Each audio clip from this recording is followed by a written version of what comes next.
Boris was a shining star in the bright firmament of governors. He was passionate about two things: politics and women. The actions were, in fact, correct, but premature. Roughly speaking, Moscow finished him. He regretted not having negotiated with terrorists in Nordost. He was under no illusions about Putin anymore. He was afraid of imprisonment. He was sometimes reckless in his speech. I called him and said, "Are you crazy? You should not tease a lion." Who gave the order? Then investigators came across people highly respected in Chechnya. There was a tape, I think even from different angles. "He's getting in the way," someone said.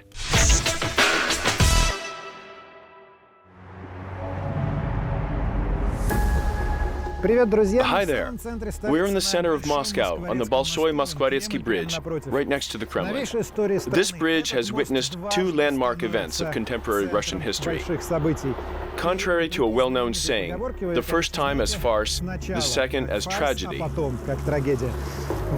In 1987, Matthias Rust landed here in his light craft Cessna, having crossed the Soviet border and flown directly to Moscow. He landed here and stopped next to the St. Basil's Cathedral. For many, this event became a symbol of a new epoch, when it is possible to illegally fly to Moscow without being killed on the way. The second event took place in February 2015, when this bridge became the site of the most notorious political assassination in Russia's contemporary history. We can't get closer due to renovation works, but Boris Nemtsov was shot over there. Again, many saw this murder as a symbol of change. Today, on the 9th of October 2019, Boris Nemtsov would have turned 60. And we've decided to tell you about this person, about his life and death. As usual, we will not provide you with ready-made opinions. Sure that using the facts we provide, you will be able to draw your own conclusion.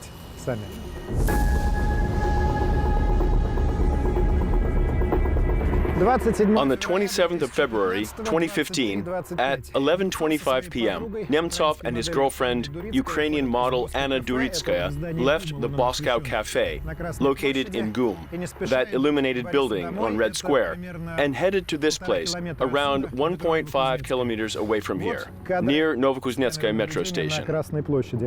Here is the tape from a Red Square security camera. Boris was in a blue jumper with a coat on his shoulders, and Anna in a white fur coat. That shiny building across the Moscow River is the Bolshoy Hotel.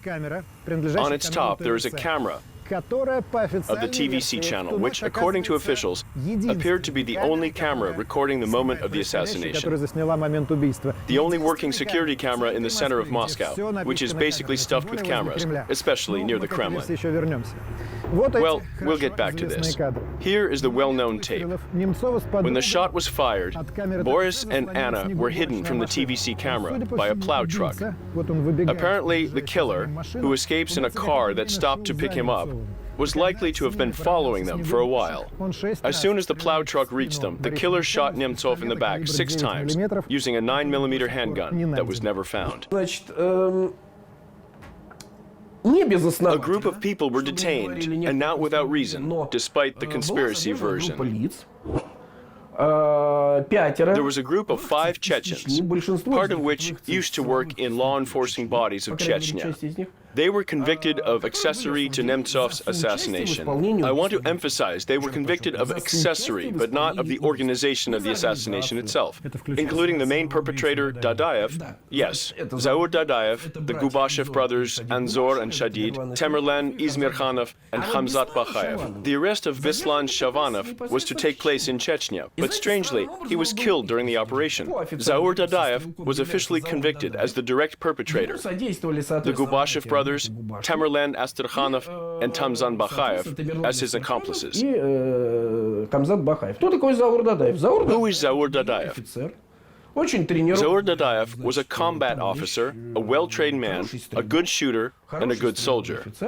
He was part of the Sever regiment based in Chechnya. What is that? The Sever regiment used to be a battalion, Sever. Now it is an operational unit of the National Guard. It is a part of the National Guard and under the federal law is subordinate to General Zolotov. But in fact, it is Kadyrov who gives the orders. It is not the first time that we cooperate with Novaya Gazeta while digging into a dark and complicated story from Russian reality. Fair enough, Novaya Gazeta is the best investigative media outlet in Russia so far. We're going to talk to Sergei Sokolov, deputy chief editor, who monitored the situation as it unfolded and reported on the trial and investigation process. He also knows at what stage the investigation is now. In one of your articles, you wrote, at some point, the investigation of Nemtsov's assassination will go down in the books on criminology as an immediately solved crime that soon turned into a cold case. Could you comment on this? In fact, the case is unique. The thing is that the shooter, his accomplices, and people who promoted the crime were found within a week. However, the investigation process stalled, and neither mediators nor contractors were identified. Despite the fact that the police have put out a BOLO on a person known as Ruslan Geremeyev to interrogate him twice, it has all led to nothing. So, the perpetrators were found very quickly. But the chain that led to the contractor was very strange. Since it was the chauffeur that the investigators convicted as the contractor, but he could not have saved up enough money to order the hit for all his life. The next problem is massive unemployment in cities. You see, massive. And famine. Why? Since you want all the money to be transferred there, while hard workers here don't get anything. How did you get to know Nemtsov? Good question. You'll never believe me. I saw him on TV. What year? I guess in 1987 or 1988. In Nizhny Novgorod, I was on TV every day and everybody knew me. And I felt jealous when I saw him being interviewed by another woman on TV because I realized he was my hero. He was indeed my hero. He had no fears. They discussed why the local nuclear plant had to be closed. What did he do at the time? A physicist. He worked at a university. I immediately asked my husband to tell me more about him. Boris was well-known, bright, and a talented guy. When he became governor, I was fascinated by his ability to effortlessly count three-digit numbers in his head. He could memorize around 10 paragraphs of a report. He had things perfectly structured in his mind. With such abilities, why did he become a politician instead of a businessman? Technically speaking, it was his mother Dina that drew him into politics, since she asked him to prevent the construction of a nuclear plant in Nizhny Novgorod Oblast. She was terrified. After the Chernobyl disaster, everybody was. A nuclear heat supply plant was to be constructed there. So she asked Boris, as a physicist, to explain to people whether it posed a danger or not. And he started investigating. By the way, the scientists who were responsible for the project are still angry at Nemtsov for preventing the launch of the plant. But when they came to the building site, they saw trees growing through the walls. The problem was that the construction went on for 20 years, so it was too dangerous. Nemtsov was the leader of the movement that opposed further construction? Yes. When he delivered speeches before the tent camps where people were angry and frightened, it became clear that he was a different breed of public politician. What do you mean? A hilarious politician. Unusual for Russian politics. I was wondering what was so special about his speeches. He was cheerful. After the boring speeches of candidates for the Supreme Council with their endless promises, he would say, "You've heard enough. I will promise only one thing, that I won't lie." Did he appear in elections for the first time in 1991? No, that year he was appointed. He was appointed, but he was dreaming about elections. He tried to convince Yeltsin to hold elections. We need elections, he said. However, the first elections took place in 1996. He was one of those who insisted that governors should be elected in order to be independent and people-oriented. Nemtsov was appointed by the Council of People's Deputies. I even wrote a satiric poem to tease him. Lo and behold, with enemies around, could not believe my eyes at all, that People's Deputies have crowned you, Boris, to this throne. Boris was a shining star in the bright firmament of governors at that time. Because that epoch has raised a lot of eminent politicians. In fact, the key to their success was their independence. Because previously, officials had been appointed by decrees of the President of Russia, but then they became popularly elected, meaning they did not heavily depend on the central government. They could do whatever they wanted, whether it is stock exchange or striking a deal with the United Kingdom on a regional level. Remember, Margaret Thatcher came for a visit. We sell this cheese. And my husband will take it. Nizhny Novgorod city looked like it could have been changed for the better. But there was nothing that special about it. But Boris was telling a lot of interesting things. My first impression about him, he was handsome, young, bold. The reason we met was not that pleasant. During privatization, our voucher investment fund, Alpha Capital, was buying up shares of privatized companies, including the shares of those situated in Nizhny Novgorod Oblast. I remember when my colleagues and I flew over to see Nemtsov. I was accompanied by Peter Avin and German Hahn. We entered his office, and Boris immediately got down to business. That's how it started. So what? What are you doing here? You want to steal my factory? The way he expressed it was even more informal, so to say. Listen up. You won't steal anything, but if you pay me $500 million, you can take this factory.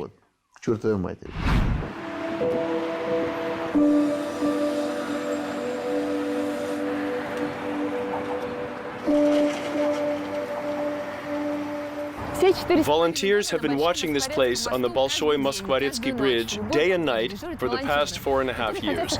They want to preserve the memorial to Boris Nemtsov. Normally, people forget and abandon such things in a few months.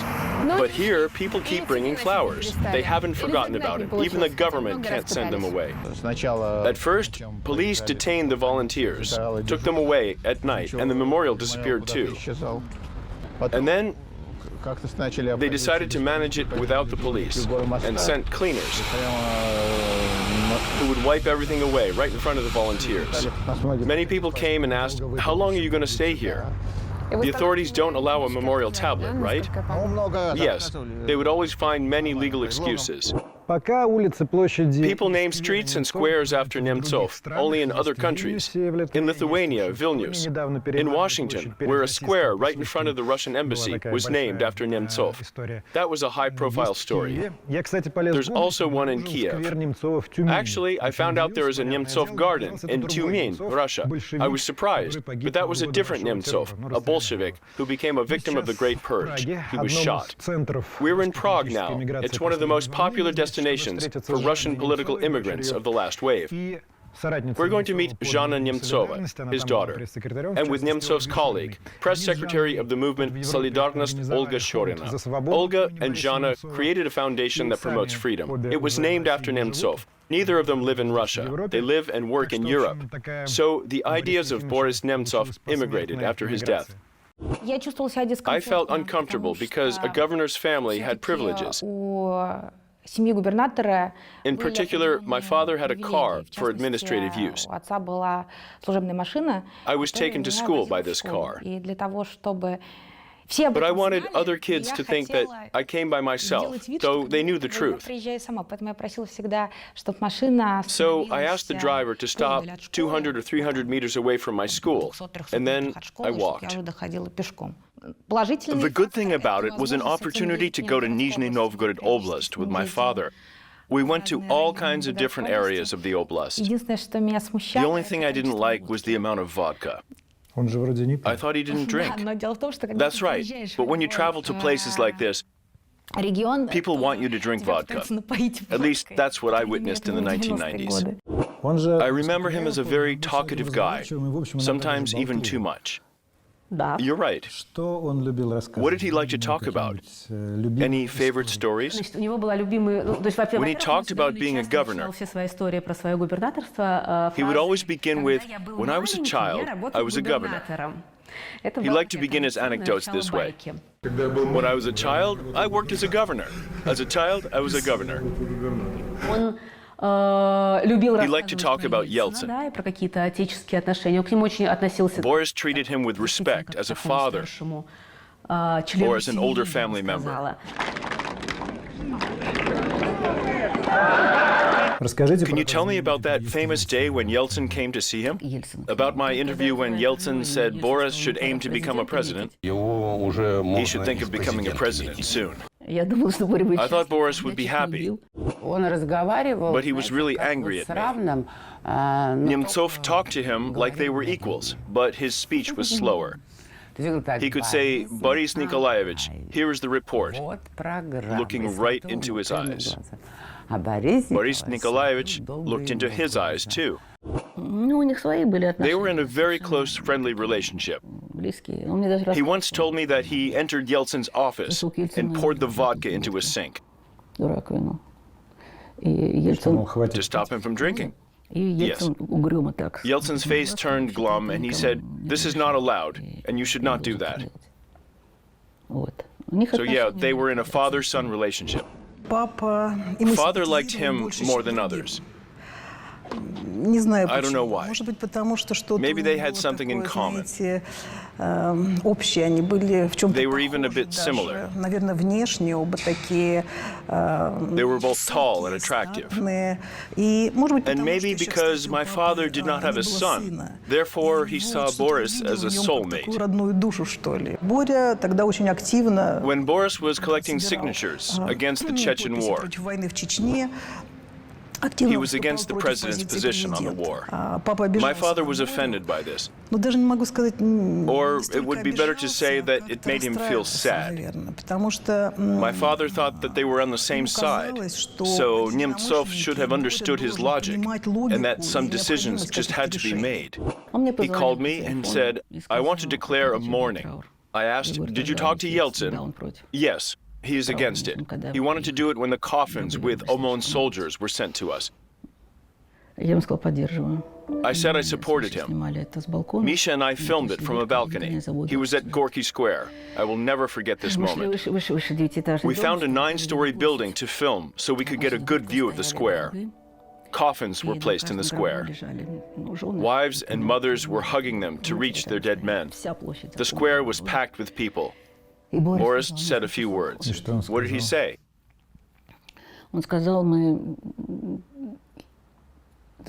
He said we had to stop.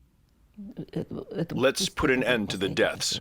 It says, "We, the citizens of the Russian Federation, residing in Nizhny Novgorod Oblast, strongly oppose the war in Chechnya, and we demand an immediate stop to the slaughter and to find a peaceful solution." And then the signatures. Yeltsin read the beginning, looked at all these signatures. We collected them in just 2 weeks and asked no additional budget to do this. People were strongly against the war. Funerals often turned into anti-government protests. Already 200 coffins have arrived from Chechnya. It's terrifying. I don't know a single governor who doubts Putin's policy. It was a different country back then. In one of your recent articles, you summed up the questions you posed to the investigators. Can you name them? Yes, of course. My main question was, who were the agent and contractor? Because, according to the evidence provided by the investigators, the surname Geremiev was said to be an important figure in this crime. Why was he not interrogated? They tried to interrogate him through the FSB of Chechnya, but they failed to do that. Is there an official explanation for this? Not found. And this is a key issue. Because apartments for the killers and the accomplices were rented by the Geremiev family. Mukhtudinov was convicted of ordering the crime, despite the fact that he was the driver of Ruslan Geremiev. He had neither the money nor the motive to kill him.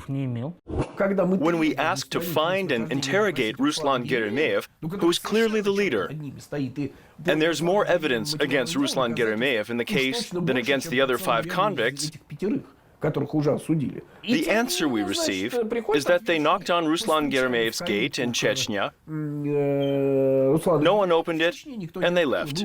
This is the official report of the investigator. That's what's in the case file. Yeah.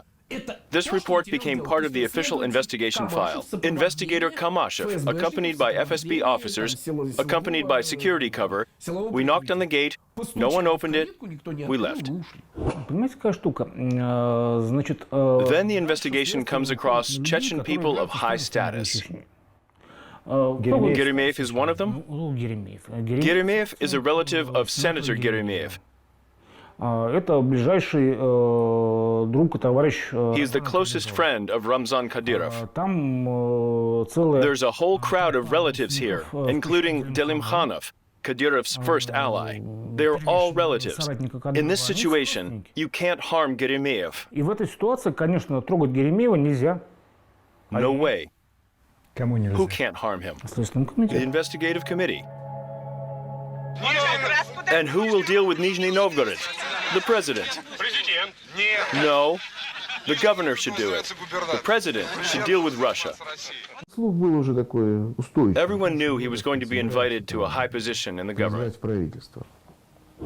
He was expected to support Chubais, who was the chief of the presidential executive office. I remember asking Boris, is it true that you're going to do this? He said, no, it's all rumors. I said, you know, it doesn't seem to me like an interesting idea for you not to be someone's assistant in Moscow. A popular governor, young, promising. Yeltsin clearly favored him. He had all the opportunities to demonstrate results and potential. 3 days passed. The famous scene on TV, Yeltsin, Chubais, and Nemtsov. Yeltsin says, Anatoly Chubais, I've decided to appoint you first deputy head of government and appoint Boris Nemtsov second. Chubais said, it's a bold decision. Great. There was a huge pause. Complete misunderstanding. I was surprised because he had just told me that he was not going to do that. I asked him to explain why he changed his mind, what he was thinking about. You told me with such fervor that this is an absolutely senseless act. And that was all him. He said to me, you see, Tanya arrived there. She came to my office, burst into tears, began to say that it was very hard for Dad, that Dad needed help, that he didn't feel well, that he couldn't cope without reliable people. Yeltsin's allies, and Berezovsky in particular, tried really hard to persuade Nemtsov to accept this position. But I think it was Tatiana's tears that finally convinced Boris that he had to help Yeltsin out. Another theory, which is more psychological and intriguing, is that Yeltsin saw Nemtsov as a rival. So he wanted to keep him close. As Don Corleone said, keep your friends close and your enemies closer. It was obvious that Yeltsin was not going to leave the office too soon. He was going to stay in power for as long as possible, and he perfectly understood that Nemtsov would be one of his competitors. Do you think he did not need to also become a minister of energy? Yes. I think he should have taken the position of prime minister. Then things would have been different. He was not given enough authority. The only thing he could do was to talk to Yeltsin. Many people could affect Yeltsin's opinion, though. Their decisions were correct, but premature and poorly planned. It's like in football. The ball may be prepared for the game and may not. Here it was not. He was too emotional and unpredictable. The highest levels of government always need to know what's happening. I don't know why, but roughly speaking, Moscow finished him. If he had continued to work as a governor, maybe his career would have developed slower. He would not have climbed up to the top before gaining experience, power, and his own team. He reached the top too quickly. If a sportsman wins all the Olympic medals, not being quite ready for it, it's hard to stay at the same level. Boris Nemtsov turned out to be in a similar situation. I would like to remind you of the context. Now, many people don't remember. It was a legendary case of Svyaz-Invest, when the Svyaz-Invest holding was put up for privatization. According to preliminary agreements, it should have gone to the oligarchs Boris Berezovsky and Vladimir Gusinsky, the owner of NTV. But at the last moment, the government, which includes Chubais, Nemtsov, and you, changes the rules, saying that everything will be fair, and the one who gave more money will win. And it was a consortium of Vladimir Potanin and George Soros. And after that, all the media, which were controlled by Gusinsky and Berezovsky, began to attack the government. There was a famous story about white pants when Yevgeny Kiselyov showed how Nemtsov meets Heydar Aliyev at the airport. This was in summer. Nemtsov was in white pants. Kiselyov says, "It's shameful." Can I explain a bit more here? Sure. I would like to ask you if the info I've just provided is correct. Of course not. Let's start with the fact that the two oligarchs you just mentioned, Boris Berezovsky and Vladimir Gusinsky, began to criticize Nemtsov long before this. They began to oppose him as soon as he moved to Moscow. So why did Gusinsky act like this? To me, it's completely obvious. It's because he supported Yuri Lushkov, as they were friends. Mr. Lushkov sponsored him. Lushkov did not like Nemtsov as a potential rival in a presidential election. That's why Gusinsky opposed Nemtsov. Nevertheless, many journalists who worked at the NTV channel liked Boris. As for Berezovsky, he initially said that it was he that came up with the idea to invite Nemtsov to Moscow. So it was strange that Nemtsov was criticized by him. But he began to do it later, in May, because Boris did not let him become chairman of Gazprom. The biggest attack came from Yevgeny Kiselyov, who worked at the NTV channel. He destroyed my father's reputation at the end of the 1990s. He crossed my father's portrait out with a red pen, live on TV in his program Itogi. He portrayed my father as a light-minded person. This would be a heavy blow for any Russian politician, because unlike in Ukraine, in Russia, the representatives of the government are like deities. People in charge should be serious enough, or at least they should look this way. What is said on Putin's TV is really hard to change, even if you're the Pope. If you're noticed, you're in trouble. A few years ago, Boris Nemtsov was embroiled in a corruption scandal. As a candidate in local elections in Sochi, he promised representatives of the local Korean community that he would move the Olympic Games from Russia to Korea. We're printing these brochures at our own expense. We have more, but this is all I have at the moment. We're handing these out to people. Some people are aggressive, and there's no point in talking to them. Other people want to know why we're standing here. They want to know what his story is. They really want to understand. When did Nemtsov lose Yeltsin's support? I think it was when he began this struggle with Mr. Berezovsky. I think that was the turning point. I think he got in trouble because of people who were around Yeltsin, not with Yeltsin himself. They're referred to as the family, a group of people who affected his key decisions. They thought that Berezovsky and his resources protected Yeltsin. They thought Berezovsky helped to maintain stability. That is why Nemtsov fell out of Yeltsin's favor. He stayed at his government position in Sergei Kirienko's team, but it was near the end of his political career. By the time the crisis hit in 1998, he was nearly unemployed. Then they organized the Union of Right Forces. That's correct. We've been to so many places in our country. We've been to Yaroslavl, Irkutsk, Samara, and Moscow, a huge country with endless opportunities. Nemtsov invited you to the Union of Right Forces electoral bloc. It was Nemtsov and a crying mayor. What was his name? Sysuev. Yes, Sysuev. Sysuev came to me first.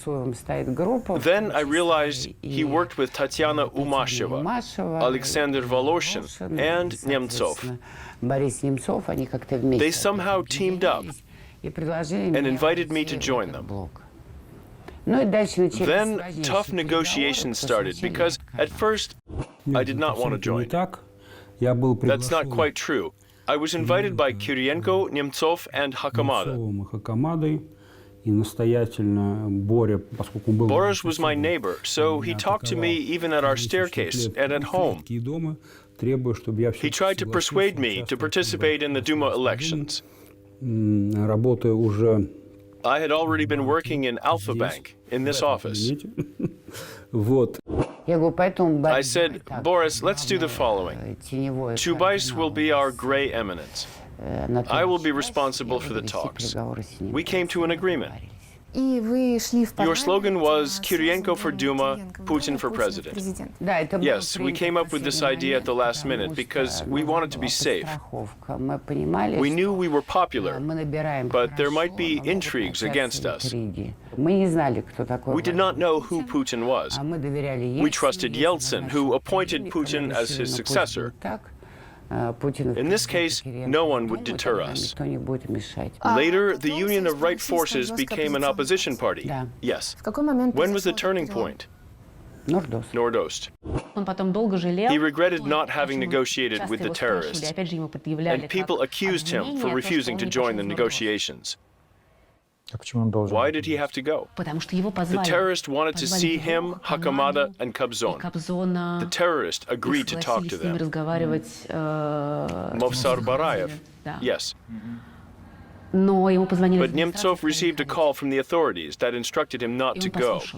He obeyed, and later he regretted it. The president accepted our report, and Boris said that Vladimir Putin agreed with the results of our investigation, that medical assistance was provided incorrectly. Anyway, Boris was terribly disappointed. Mikhail Khodorkovsky was arrested right before the election in 2003. After that, Nemtsov was under no illusions about Putin anymore. However, Putin was very popular at that time, and if you opposed him, you could lose in the Duma election. But nevertheless, Nemtsov and Chubais openly opposed him and criticized the arrest of Khodorkovsky. It destroyed their election campaign. It was a bad campaign. Our failure was 60 to 70% our own fault. The rest of it was right because we openly opposed Khodorkovsky's arrest. Chubais publicly opposed Vladimir Putin for the first time. So that's why we lost. We were friends. Boris was at my birthday party. I was at his 50th anniversary. We were recalling Yeltsin's time. We were doing our own things in life. I tried to set up a movement, but it was not registered. I asked Kasyanov to deal with it. A year later, I decided to quit and advised him to do the same. He said, "No, I can't." I said, "It's your deal."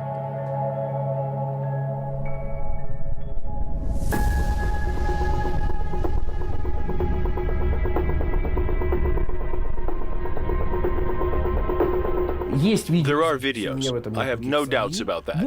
I think that someday they will come up.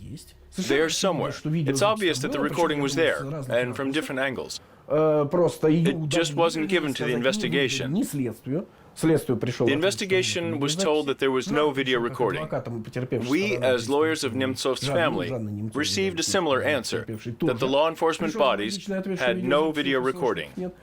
And why it was not disclosed, there may be several explanations.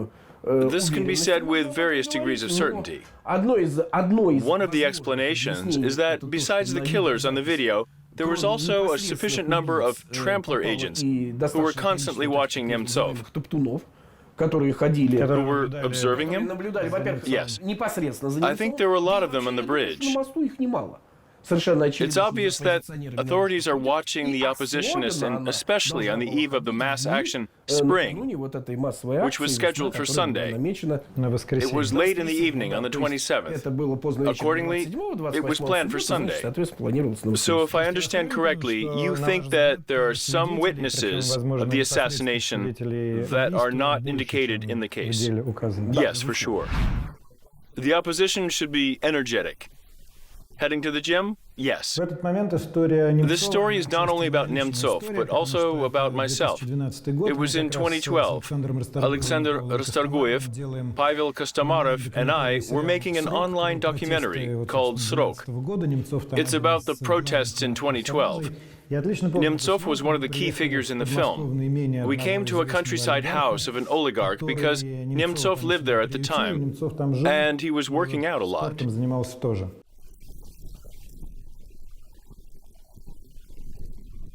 Okay, are you standing? Steady? Now push a bit. Hold on. Hold on, man.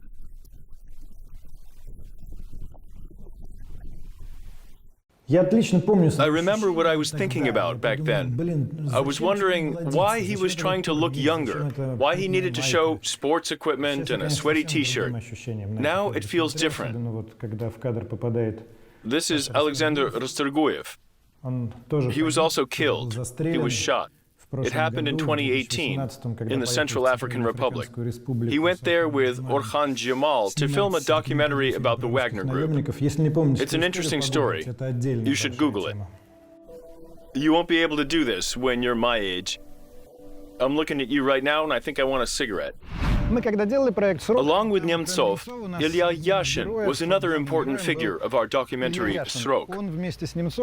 Both of them were involved in the political struggle in the 2000s, especially when it came to demonstrations and the consequences. They look different, but there is one thing they have in common.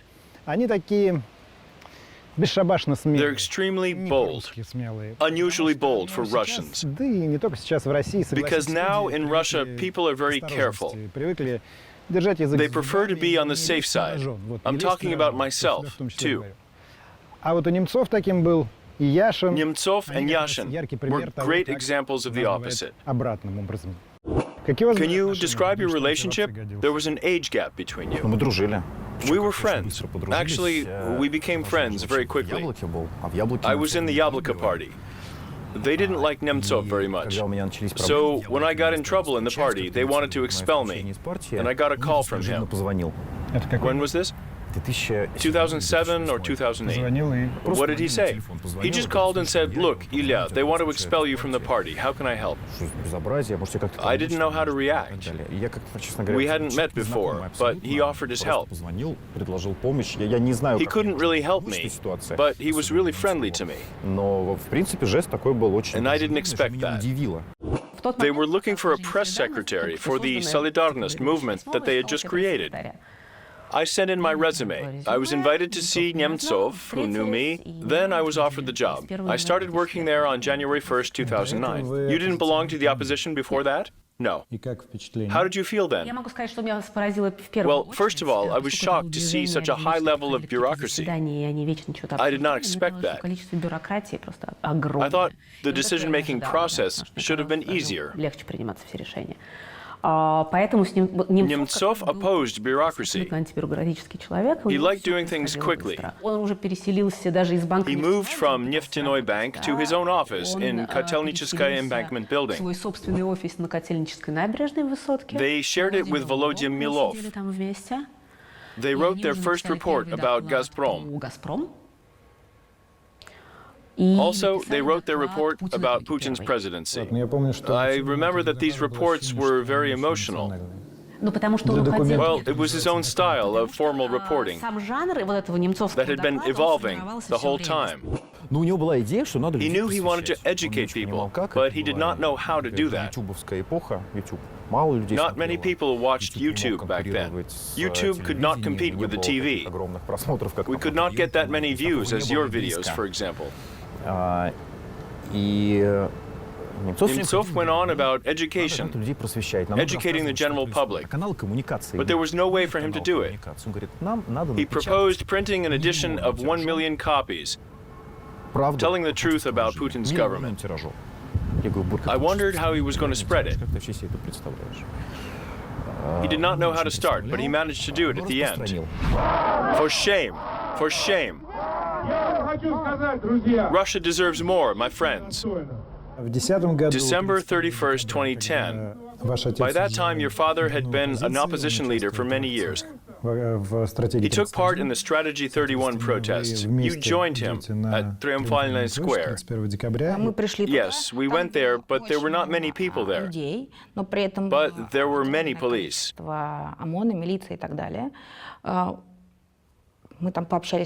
We talked to a few people. Then he came out on stage, and after the speech, he was suddenly surrounded by OMON police. They arrested him. I was with my friend, and we just ran away. The protest was organized right in front of the Ministry of Economic Development.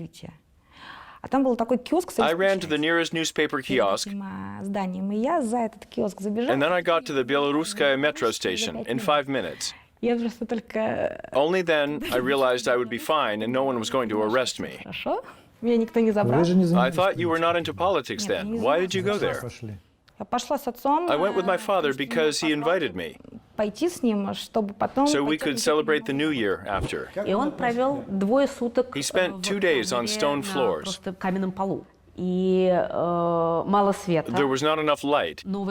He spent the New Year in a jail. He didn't like it at all. It was not pleasant. At the court, he was not even given a chair. He had to stand up during the whole process, which lasted for several hours.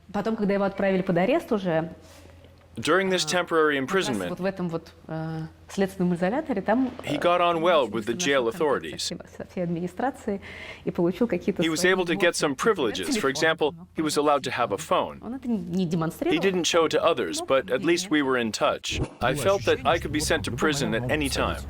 I knew they could break into my house and send me away for 5 to 7 years. Was Nemtsov ready for that? He was afraid of imprisonment. He had health problems, and he thought he might be unable to bear the sentence. Although he was in good shape, his health was not great. Lack of freedom could have made him feel even worse. He didn't want to go to prison. And yet the risk of being imprisoned because of his political activities increased, probably. To put it bluntly, we've seen examples of opposition leaders that never came out again to protest after a 10-day arrest. Nemtsov was sent to these detentions several times, but he carried on with his protests. I clearly understood that if I were to continue to communicate with him, like we did before all these events, when he stood in tough opposition to the authorities, then it would be hard to convince anyone that our friendship is not based on some kind of financial support from me, or that I was not playing some kind of political game with him. This would have been impossible. In the position that he occupied, my communication with him would become toxic for my business, for my partners, for my colleagues. I told him this, and he understood it perfectly. Unfortunately, I couldn't take that risk. I deeply regret that this happened. If you vote for People's Freedom Party, I will live in Yaroslavl and work in the local Duma. Why did he need to take part in the election to the Yaroslavl Duma? First of all, he wanted to do something. He was an experienced person. He used to be a governor, deputy chairman of the government, a leader of a party in the Duma. Yaroslavl Duma would be a downshift. Nevertheless, in later years, he could only take part in protests and write reports. He could do no real political work, even though he wanted to. Many people like Kasyanov advised him against it. How about yourself? I thought he should try. I thought it was a good idea. He told me he could lose. I agreed, yes, that could happen. He told me if he lost, he would not go on with politics. It was a victory, which was really important. Many people were saying that he was senile because he came from the 1990s. Yes, people were talking about him more than others because he was a significant political figure. And the election results in Yaroslavl proved everyone was wrong. Yes, he proved he could organize a campaign and win, regardless of all the resistance he encountered. Hi there. Hello. Hi. I'm Boris Nemtsov. Here's our program. Thanks. That's me. I wanted to film a 30-minute comedy about the election campaign in Yaroslavl. Nemtsov looked like a ceremonial bystander who was taken to different places. He was surrounded by young people.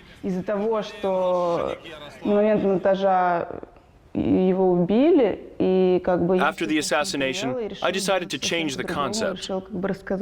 I wanted to talk more about him as a person, instead of creating a storyline about the elections.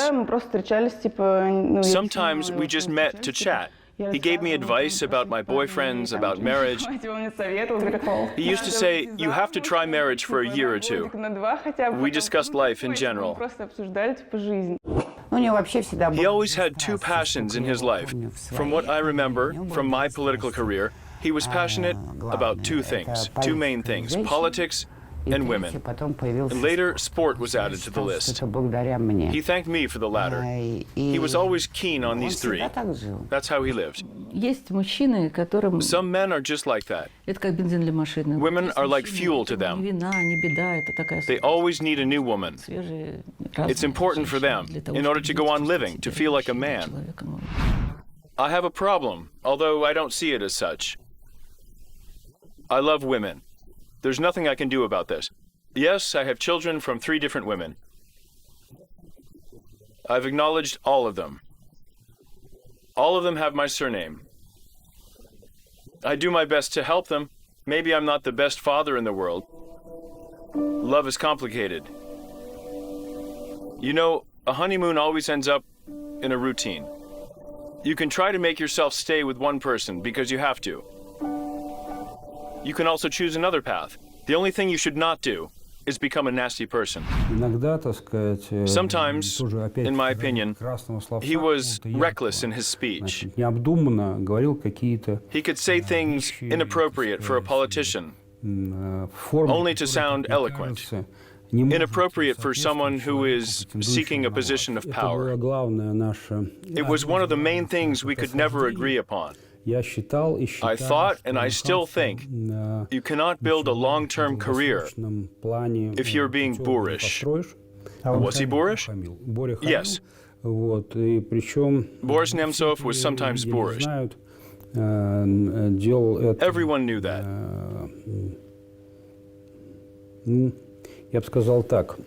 He did it just because he wanted to use strong language.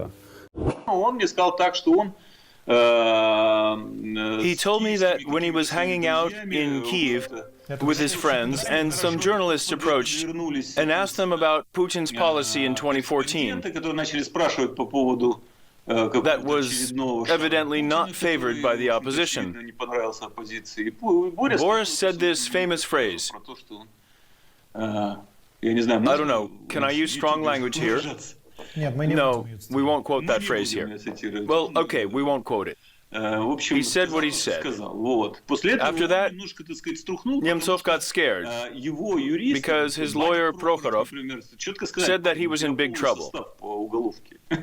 They had grounds for initiating a criminal case. The evidence is undeniable. There were thousands of witnesses. He insulted the government leader, which was enough. I gave him a call and said, "Are you crazy?" He told me that lots of people had already warned him. He regretted saying that later. It was the wrong thing to do. It was the wrong thing to say. And also, it was dangerous. After consulting with his family and friends, Nemtsov left for Israel.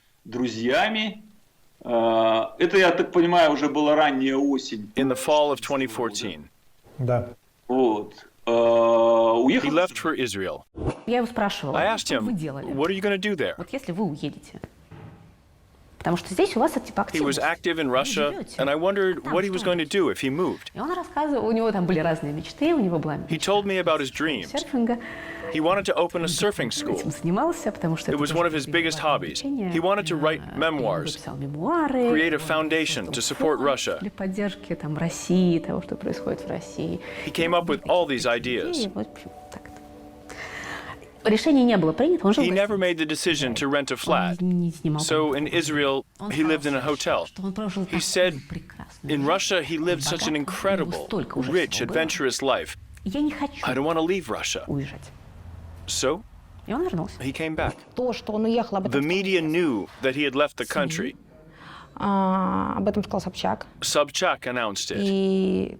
When I came back from Israel, the general director of RBK channel approached me to ask whether my father had immigrated.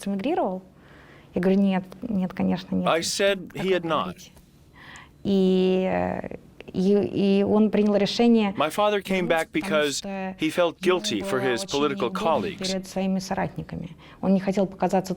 didn't want to be a coward. He didn't want to betray them. So he came back. What did you recommend that he do? I wanted him to leave. I even offered to go with him. You mean leave Russia? Yes. I didn't want him to come back here. I advised him to do that from the very beginning. Why? To save his life. Did you feel it could happen? I didn't. I'm not sure about him. For me, it was the last thing I thought that could happen. But he didn't believe they could kill him. He sounded alarmed in some of his interviews, but he thought assassination was unlikely to happen. Today, we have Boris Nemtsov as our guest. Good evening. Today, Boris represents the anti-crisis movement, the March Vesna. That's correct. It will take place in Marina, southeast Moscow.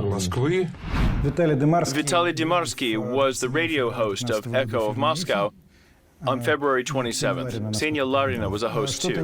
Correct. Did you notice any unusual details? He was a frequent guest. I didn't. It was our regular Friday program.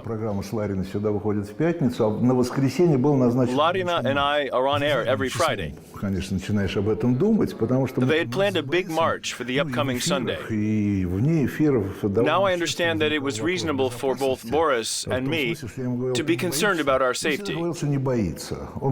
I asked him whether he was afraid. He replied he was not. We left at about 9:05 p.m. I remember very well, he was wearing a blue jumper. We went down the stairs.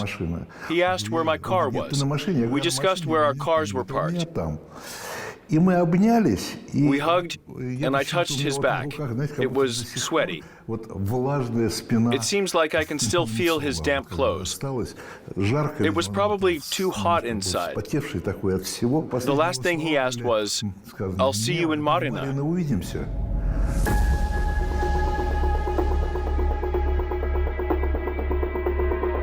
I talked to him when he was on the way from the radio station to the restaurant. What did you discuss? Nothing much, just how things were. He told me he was on the way from the radio station. He said that the situation in Russia was difficult. We were planning to go skiing together. It was the peak of the ski season.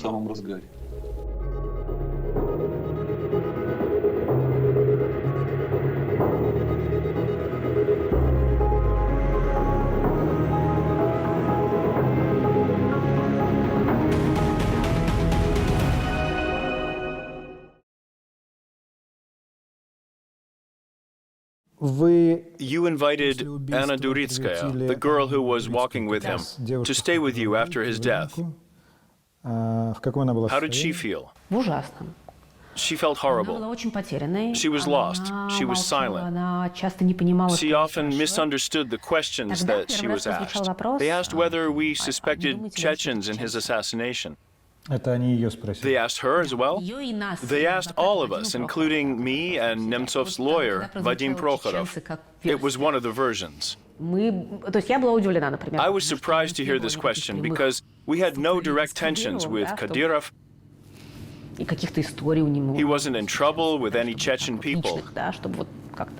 On the 16th of April, 2015, you asked a question in the direct line with Vladimir Putin. What do you think about the investigation process? Do you think there's a chance we might find out who ordered this terrifying assassination? Was this question approved in advance?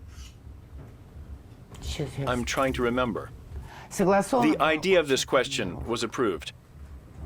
I said I was going to ask about Boris Nemtsov. I don't know whether we will find the contractor or whether there was one. We don't know. This is, of course, something that may be discovered during the investigative work that's going on right now. The following day, you commented on the situation on Channel 1 television. The assassination of Nemtsov was aimed against Russia's President Vladimir Putin. Why do you think so? Well, the communists and nationalists treated Putin as a liberal force. They always referred to the administration as a liberal cabinet. So he had become, in comparison to others, the main liberal force. So, under this regime, for there to be such a brutal assassination, a brutal killing of someone who was not even harmful for Putin, but simply criticized him, this served to destroy Putin's liberal halo. Do you know how Putin reacted to this assassination? He was furious. As far as I know, he was furious. If you ask me whether he could have given the direct order to kill Nemtsov, I would say yes, he could. I'm sure he could, but I don't know if he did. Ramzan Kadyrov has publicly invited you to Chechnya. Yes, I know. I wrote multiple requests where I insisted on interrogating him. He said he didn't mind being interrogated if he was asked, but no one was brave enough to interrogate him. For me, the most important thing, we're all serious people, it's important for me to see him answering the questions of investigators. Are you going to go to Chechnya? I'm not an investigator. I don't have the authority to interrogate him. I can't incorporate his answers into the criminal case file. Therefore, I see no point in going there. So, no. I hope someone will interrogate him sooner or later. There's no question in your mind about what happened. That's right. Who was the contractor? I can't tell you. I might get in trouble. I know it was Boris's fault to an extent. He was too annoying for some people. He was irritating. You can't do that. You can't tease a lion. You can't tease a lion by showing it a piece of meat. So you know the person who killed him? I think I do. Maybe it wasn't even a direct order. I don't think he just ordered to kill Nemtsov. Probably someone just heard something like, Nemtsov is too annoying. He's getting in my way. And they acted according to this. And that would be enough of a motive if we are talking about certain people. That's right. Last question. Do you think Nemtsov wanted to die the way he did? No. He loved his life. He didn't want to die. Of course, he wanted to live as long as possible. I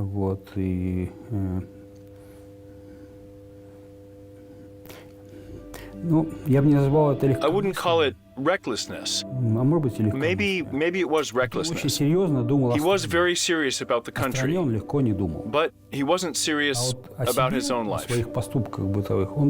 He was a reckless person. He was reckless. When I turned 50, I decided to challenge myself, to challenge my endurance. I decided to climb Mount Elbrus, the highest peak in Russia, in Europe. It's 5,623 meters high. It was amazing. It was the first time I had done that. I'd never done mountain climbing before. It was incredibly hard. When Boris was killed, a thought occurred to me. When Nemtsov was the closest he ever came to becoming president, it was in 1996, 1997,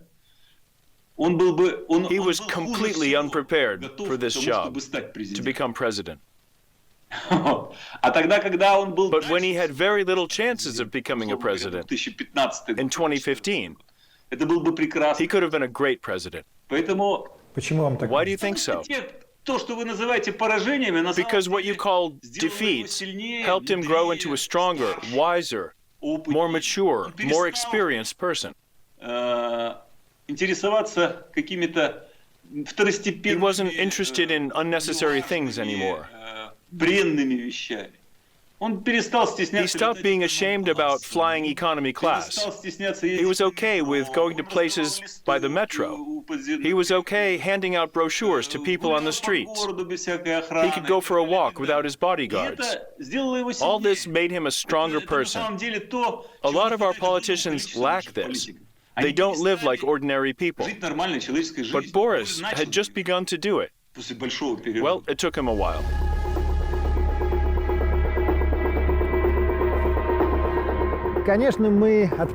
Of course, we sent an official request to the investigative committee in order to find out the status of the process. We wanted an official commentary. We were told their management did not want to comment. That's the answer we received from the investigative committee. As far as renaming this bridge the Nemtsov Bridge, officials say it's not part of their agenda. Indeed, no one really talks about it anymore. I did some research on this, and I found out that in the modern history of Russia, only one bridge has been named after a politician. That's a bridge named after Kadyrov in St. Petersburg. It's named after Ahmad Kadyrov, the father of the current leader of Chechnya. This is Redaktsiya. Leave your likes, your comments. See you soon.